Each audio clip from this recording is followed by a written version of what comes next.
Please raise your right hand, Ms. Bernhardt. Do you swear or affirm the testimony you're about to give will be the truth? Yes, sir. You can take your seat. Please speak loudly and clearly. You can adjust the microphone if you need to. Yeah, please say your name and spell your name. Drina Bernhardt, DrinaBernhardt. Ms. Bernhardt, are you currently incarcerated in the Leon County Jail? Yes, ma'am. All right. And are you in currently on 2 different felony cases? Yes, ma'am. Okay. On the first case I want to ask you about is the VOP, or violation of probation case. Is that one of your open cases? Yes, ma'am. And is that a second-degree felony punishable by up to 15 years in prison? Yes, it is. Okay. And then also a third-degree felony is also pending, punishable by up to an additional 5 years. Is Yes, that ma'am. right? Okay. And are both of those cases totally unrelated to the murder case that we're here about in this courtroom? Yes, ma'am. Okay. And I want to ask if you've been promised anything by myself or any member of my team in exchange for your testimony here today. No, ma'am. So any leniency or any help with your case, anything like that? No. Okay. Has anyone promised you anything? No. Okay. Is this your first stint in the Leon County Jail? No, it's not. Have you been in and out of jail quite a few times? I have. Okay. Do you have 27 prior convictions involving either felonies or crimes of dishonesty? Yes, ma'am. Were you recently incarcerated in the Leon County Jail with Donna Adelson? Yes, I was. And did you become friendly with her during the time that y'all were both in the jail together? Yes. How long were you together in the jail? I can't remember exactly, maybe around 4 months. All right, were you in the same pod that whole 4 months? Yes. And when you're in the pod together in jail, is it easier to become friendly than it is on the outside? Yes. Why is that? Well, we're together 24/7, so. All right, can you describe your friendship with Mrs. Adelson? Yes, initially it was very nice. She actually called me her jail daughter, and she and I got close. And how much more detail do you want? Well, by close, did you talk to each other about personal things, like your Yes. life? Yes. Okay. And did she have a nickname for you besides her jail daughter? Yes, Sunshine. Did she paint pictures for you and write notes to you and things like that? Yes, ma'am. And approach and show you what I marked as State's Exhibit 61. This is one of the pieces of art and letters that she wrote to you. Yes, ma'am. Judge asked to move into evidence, State 61. Any objection? There you are. State 61 is noted. Permission to publish. You may.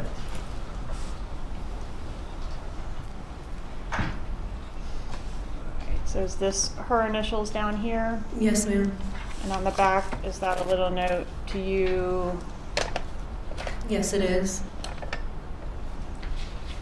Dear Drina, I hope your life will be filled with love, joy, and flowers. You deserve only the best because you are the best. Love, Donna. Is that what you wrote? Yes.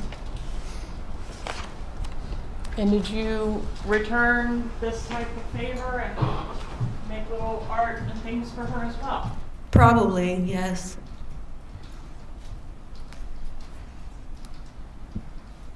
Did she ever talk to you about her grandchildren?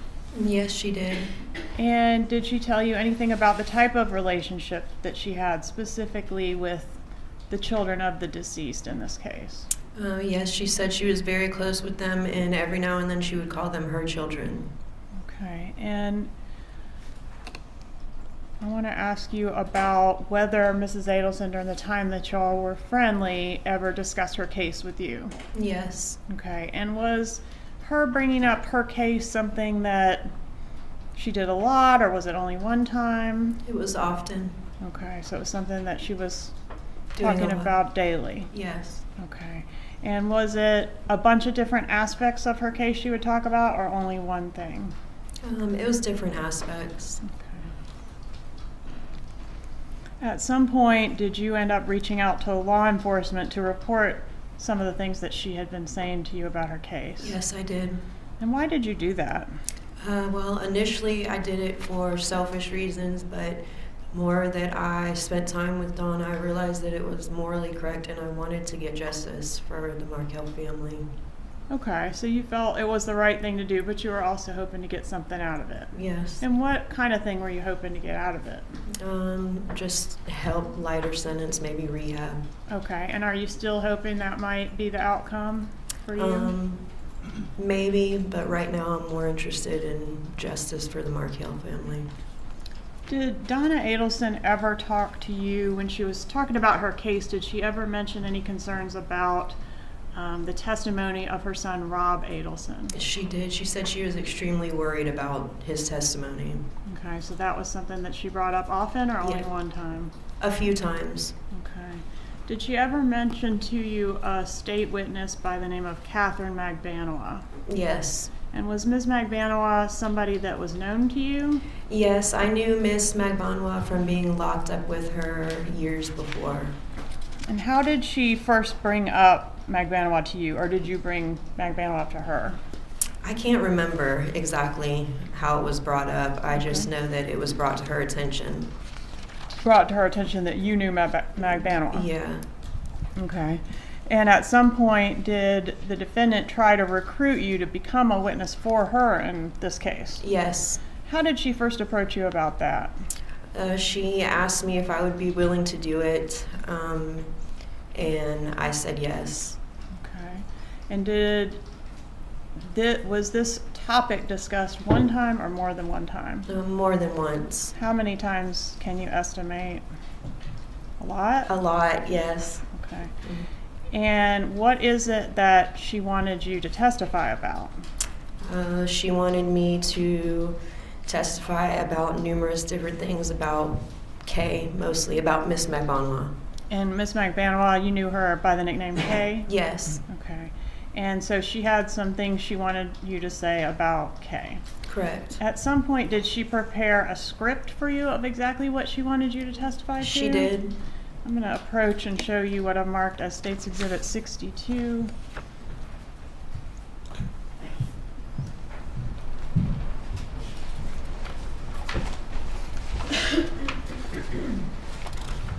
Do you recognize State 62? I do. Is this the script that was prepared for you by Ms. Adelson? Yes, ma'am, it is. Okay, moving evidence, State 62. Any objection? No objection. State 62 is admitted. And publish. Get back.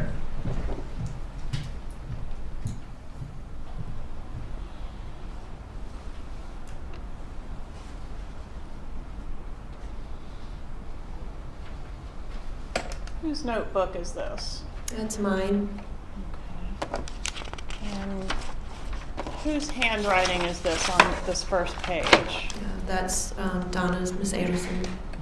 Okay, so she wrote this in your notebook. Yes, ma'am. And what is it you were supposed to do with this information? I was supposed to study it and answer it correctly on the stand for her. So this is what she wanted you to say in court. Yes, ma'am. So for example, how did you know Donna Adelson? You were supposed to say everyone knew her. She's been on the news. I've seen and heard about this on TV shows and read it in the newspaper over the years. Correct. Do you read the newspaper? No. Okay. Did you know much about her or her case prior to coming in contact with her in the Leon County Jail? No, ma'am. And what were you supposed to do with this physical script? I was supposed to copy it down and give it back to her. Okay, copy it into your own handwriting? Yes, ma'am. Okay. And did you provide this item to my office? Yes, ma'am. And was it copied and returned to you? Yes, ma'am. What did you do with it once you returned with the original to the Leon County Jail? Return it to her.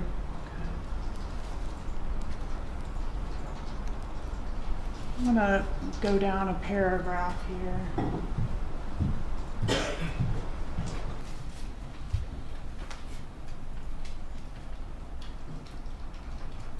This says that you approached Mrs. Adelson and told her you had information about Kay that you wanted to give her. Is that true? No. This says that that Kay told you that she told Charlie on the night of the murder that some friends of hers went to Tallahassee and killed him. Did Kay ever tell you that? No, ma'am. Okay. She asked him to give her the 1/3 of $1 million that he was going to pay his sister so that she could relocate with her children to Miami. He went crazy on her. He said that that was going to be an offer to his brother-in-law not to kill him. Did Kay ever say any of that to you? No, ma'am. And then over here continues, but she convinced him that the murderers think a woman is paying for this. They don't know Charlie. She told him she wouldn't tell her friends who he is. She can keep him safe. So she was, according to this story, extorting money out of Charlie, but he didn't know it. He thought she was his friend, but really she was his enemy. Is that the deal? Yes, I suppose that's what it's supposed to be. All right, and did Kay, Catherine Magbanua, ever say any of that to you? No. Do you know, are you familiar at all with Charlie Adelson's trial or his trial testimony? No, Here, she laughed about how easy it was to extort, and extort is underlined. Did you underline that, or did Mrs. Adelson underline that? I didn't underline it. Okay. How easy it was to extort him for the money. He wouldn't have to take her out to a fancy dinner. She could buy plenty of fancy dinners with the 1/3 of $1 million. She said she fooled her baby daddy and she fooled Charlie. Sigfredo would do anything for her, and he did. All right, so again, sorry to keep asking the same question, but did Kay say any of this to you? No. Okay. Charlie was scared and easy to extort. What a stupid fool. He believed her that she was keeping him safe from the killers. Ha ha, what a joke. Is that the type of language that Catherine Magbanua would use? No. Do you know her well enough to tell this jury that she wouldn't say something like, what a stupid fool, ha ha, what a joke? Yeah, she wouldn't talk like that. But that's what Mrs. Adelson wanted you to come in and tell this jury. Yes, ma'am. Did she give you anything or promise you anything in exchange for reciting this script? While I was in jail, I received packages and phone calls, and I was promised things as well. What type of packages? Packages are in jail just like a bunch of basically gas station food, but it's exciting when you're in jail. Okay, and what about phone calls? What do you mean by that? Just the phone calls are very expensive from jail, so she would let me use her phone to call my mother and other people. Okay, and you said she promised you other things in the future. What other types of things? $10,000, a grand piano. What else? She promised me cameras, but None of that came to fruition. no. Okay.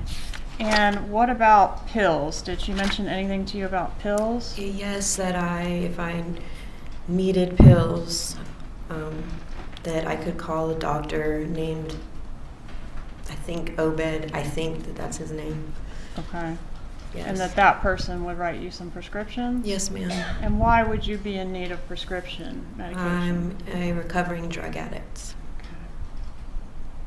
Did she tell you that if you were to be released that you could make these phone calls, including this phone call to Dr. Obed?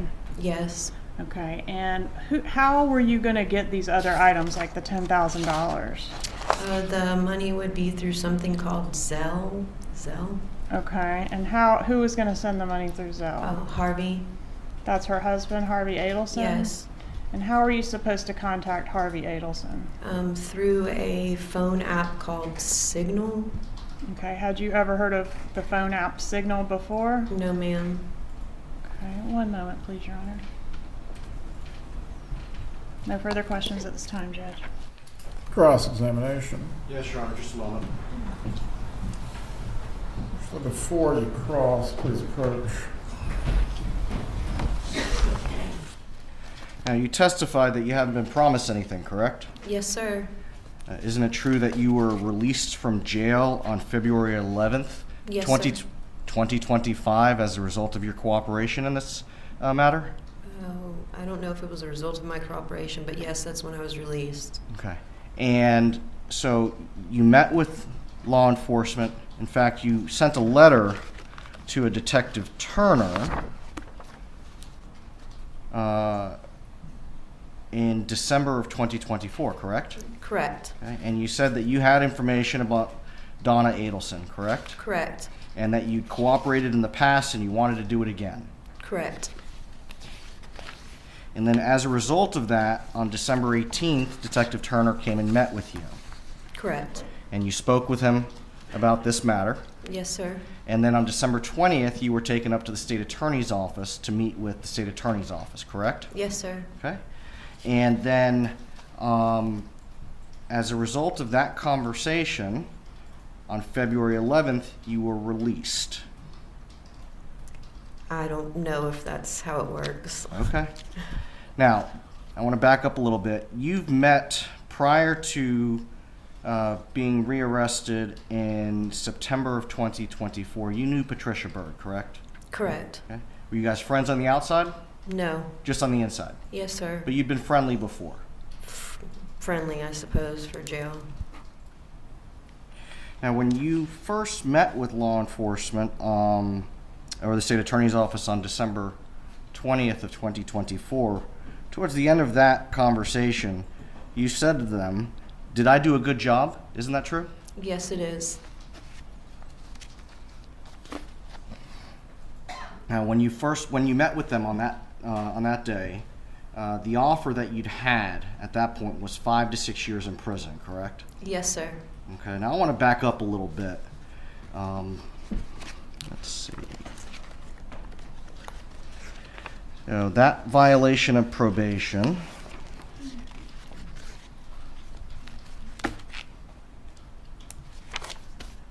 You were originally put on that probation September 1st of 2023, correct?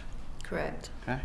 And at that point in time, isn't it true that you qualified for enhanced sentencing? If you're talking about the PRR, is that what you're talking about? I'm not sure. Did you qualify as a PRR sentence? I think it was actually past the 3 years. Okay. I'm going to approach, and I'll have this marked for identification purposes. It's judgment and sentence that was rendered on September 1st of 2023. Do you recognize this? Yes, I do. And it indicates that you qualify for PRR sentencing, but the state is waiving it at that time, correct? Okay. Yes, it does say that. Okay. And so this is a judgment and sentence or conviction for one count of burglary of an occupied dwelling and one count of burglary of a dwelling, 2 counts of burglary of a conveyance. Is that correct? Yes, sir. Okay. And PRR sentencing means that when you commit a qualifying offense within 3 years of your release from prison, the court has to sentence you to the maximum sentence day for day unless you have a plea agreement that says otherwise, correct? Yes, sir. Okay, so that would mean that this sentence, the court would have to sentence you to 15 years day for day in prison, correct? If I went to trial, yes, sir. If you didn't have this plea agreement. Yes, sir. But you did have this plea agreement Yes. and you were put on probation. Yes, sir. Now, it specifically says if you violate probation, they can reimpose the prison releasee reoffender sentence. Is that correct? Yes.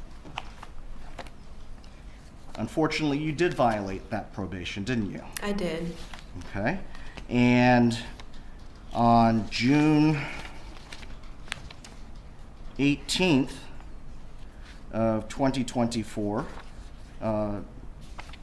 probation officer signed an affidavit of violation because you started using again, correct? Yes, sir.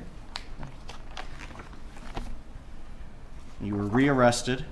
You didn't go back to prison, did you? No, You got a chance for more treatment, didn't you? I did. Now, originally in that 2023 sentence, you did an inpatient program, Yes, at Sisters in Sobriety. and you completed that. I did. Okay. Here, when you were reinstated in July of 2024, you were stepped down to outpatient, correct? Yes, sir. You didn't report to probation, did you? No, You started using again, I did. and you strung your probation officer along, lying to them. I don't think I did that, but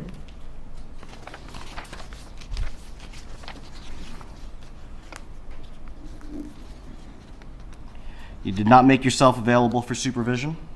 no, I didn't. You didn't follow instructions, I just didn't go. and you also didn't test. I didn't go, correct. And so then you are rearrested, not just for the violation of probation, but also for a new felony charge, correct? What's the new felony charge? Burglary of a conveyance? Okay, yes, correct. And so in September of 2024, when you were rearrested for violating probation and the new burglary charge, that point in time, you are facing 15 years mandatory day-for-day sentencing, unless you can reach an agreement with the state. Correct, And then you meet Donna Adelson, correct. your get-out-of-jail-free card. I don't have an answer to that. And you befriended her, We became friends, yes. and you would ask her questions about her case. No, I didn't ask her questions about her case. She offered it to me and I would listen to her. Okay. So it's your testimony here today that you did not ask her questions. I can't remember, I may have asked her one or two. I mean, we were locked up for a long time, but I didn't go to her constantly and asking her questions, no. Just a moment. Before you ask your next question, Mr. Zelman, please make sure it's sufficiently clear as it relates to matters that have been ruled upon. Yes, sir, and that's exactly what I'm having ensure done. Okay. So, if you didn't reach an agreement with the state, the court would have to sentence you to 15 years, day for day. If I went to trial and was found guilty, yes. So that your understanding is if you went to trial, you would face 15 years, day for day. If I was found guilty, yes. Okay. So we're talking about a violation of probation. You go to a VOP hearing. You've already testified that you started using again. Yes, You didn't show up for probation. correct. Okay. So if you went to court without an agreement, you would have to be sentenced to 15 years. Is that correct? Yes, Now, isn't it true that when you went to meet with law enforcement on December 20th of 2024, you made sure a couple days prior to this to sit down in a location in the pod and engage in a lengthy conversation with Donna Adelson, correct? oh, no, actually, the pod, you can see, the whole pod is visible. Isn't it true that you told them that you made sure that you sat where a camera could catch you while you sat with my client going over paperwork? Yes, Okay.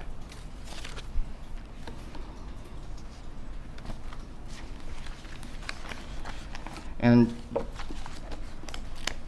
you wanted them to make sure that they could get video of you with my client. yes, Okay, just a moment, Your Honor. Did you tell my client she was naive about jail? that she was naive about jail? Yes. Meaning that she just wasn't aware of what went on in jail? Yes. I may have. I don't remember. Now let's talk about that video. I believe the state's going to be introducing that a little bit later. Now, describe for the jury how it came to be that my client wrote down the script that they've introduced into evidence. How it came to be? Yes. Donna wrote it, and she and I were supposed to go over it and practice it. During that time that you were sitting there, did you write anything down? I may have colored or written something, but I Did you- honestly don't remember. Did you take things out of the notebook that you'd already written and show them to her? Probably, maybe. I don't know. I honestly don't remember. It's been a while. So you don't remember telling her what to write. No, I didn't tell her what to write. Your testimony here today is that you never told her what to write. Yes. Okay. That's the one thing you are sure about here today. Just a moment, Your Honor.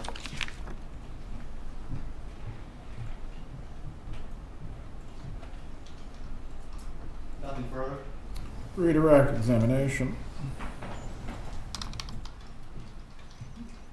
Were you ever advised to say anything other than the truth here today? No. You have a lawyer that's representing you on your criminal cases, right? Yes, ma'am. And he's working with the prosecutor on that case, not me, right? Yes, ma'am. To try to get you some kind of deal, not 15 years maximum penalty, right? Yes, ma'am. Okay, and before your most recent release, you had a five-year plea offer at some point? Yes, ma'am. Okay, and as we sit here today, do you have a plea offer? No. Okay, so you're waiting to get a new plea offer Yes, ma'am. from somebody, not me, Correct. hoping that maybe it will be better than what it would otherwise be based on this information. Yes, ma'am. Okay, but you had already provided that script to us before this most recent release and this most recent violation, and now you're going to have to deal with accountability for that, right? Yes, ma'am. Okay, and that script, it was suggested like, oh, you told her what to write. Did you even know any of that story No. to tell her? No, ma'am. No further questions. You may step down. Will this witness be recalled by either party? Potentially, Judge. Ms. Bernhardt, you remain under your subpoena and do not discuss your testimony with any other person. Yes, ma'am.